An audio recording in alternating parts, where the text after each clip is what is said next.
संतों का उपदेश सबके लिए साझा उपदेश है।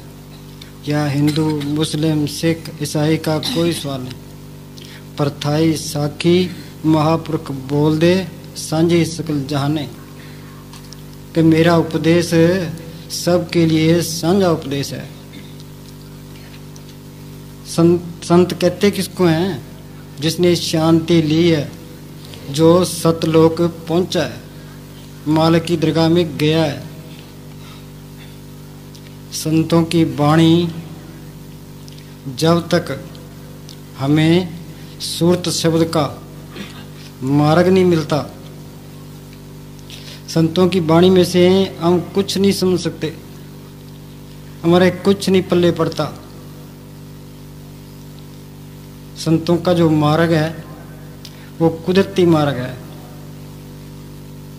ये किसी पीर पैगंबर औलिया का बनाया नहीं है, ये मालिक का अपना बनाया है। हम इस मार्ग को घटा बढ़ा नहीं सकते, कोई परिवर्तन नहीं कर सकते। मालिक की दरगाह में सतयुग में गए हैं तो इसी रास्ते गए हैं, त्रेता में गए हैं तो इसी रास्ते गए हैं, द्वापर में गए तो इसी रास्ते गए हैं, कलयुग में जाएंगे तो इसी रास्ते जाएंगे। ये रास्ता इसके अंदर है।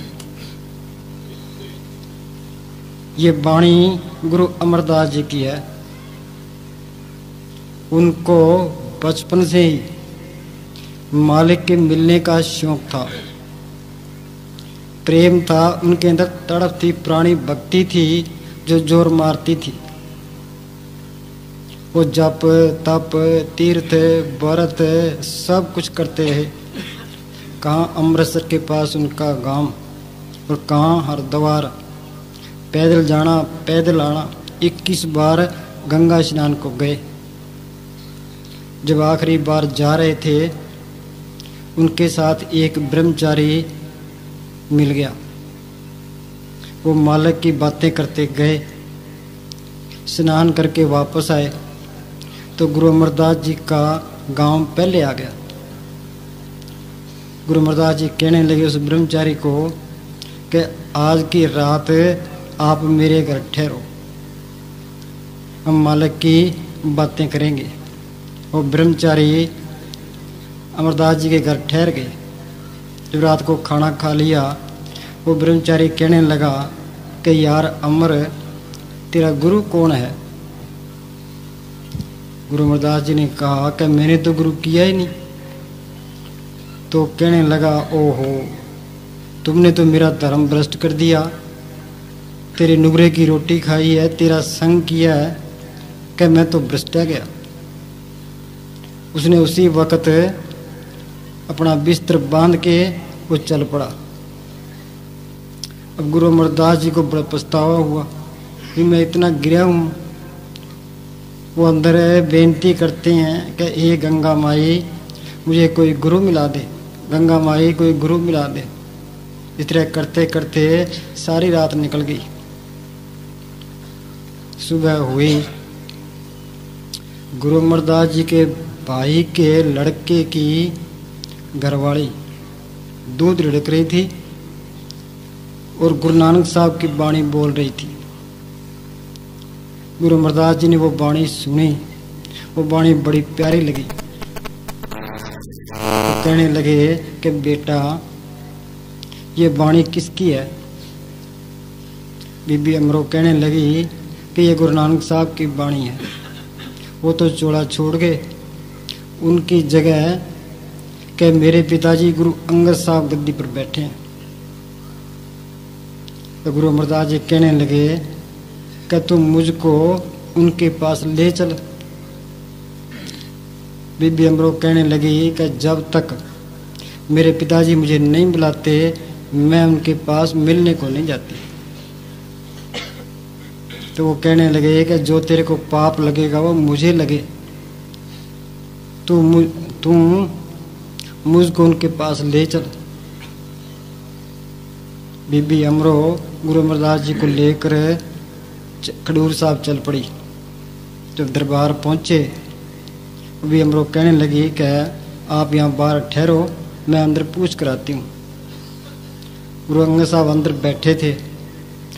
फकीर अंतर्यामी होते हैं, वो कहने लगे कि बेटा तेरे ससुर को साथ लेके आइए, उसको अंदर ले आ। गुरु अमरदास जी अंदर चले गए, वहाँ उनको नाम की दीक्षा दी और वहीं के होके रह गए। उन्होंने 12 साल वहाँ कड़ी से कड़ी सेवा की। दिन में सेवा करनी, रात को किले से केस बांध के अभ्यास करना। जड़ चेतन की गांठ खोली, अंदर रूहानी मंडलों में गए, सतलोक पहुँचे। वहाँ पहुँच करके सारे तजुर्बे करके फिर उन्होंने ये वाणी उचारी है। वो सतलोक पहुँचे थे, सच के साथ मिले थे। जो सच के साथ मिला है उसकी वाणी भी सच है। उनकी वाणी को हम तोड़ मरोड़ नहीं सकते, उनमें कोई नुक्स नहीं निकाल सकते, उसकी कोई बेअदबी नहीं कर सकते। वाणी में नुक्स निकालना मालिक में नुक्स निकालना है। वाणी की बेअदबी करनी मालिक की बेअदबी करनी है। हमारा मतलब क्या है? ये वाणी को समझना। ये क्या कहते हैं? तेरियां वाणी तेरियां खानी, बिन नावे सब परम पुलानी। कहानी क्या? 4 प्रकार के पैदाइश के जरिए हैं, अंडज, जीरज, सेतज, उत्पज।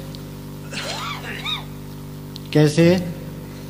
कुछ जीव अंडों से पैदा होते हैं जैसे पंछी, कुछ जेर से पैदा जैसे पशु, कुछ मौसम की तब्दीली से पैदा होते हैं जैसे जूं, बीर, बूटी वगैरह।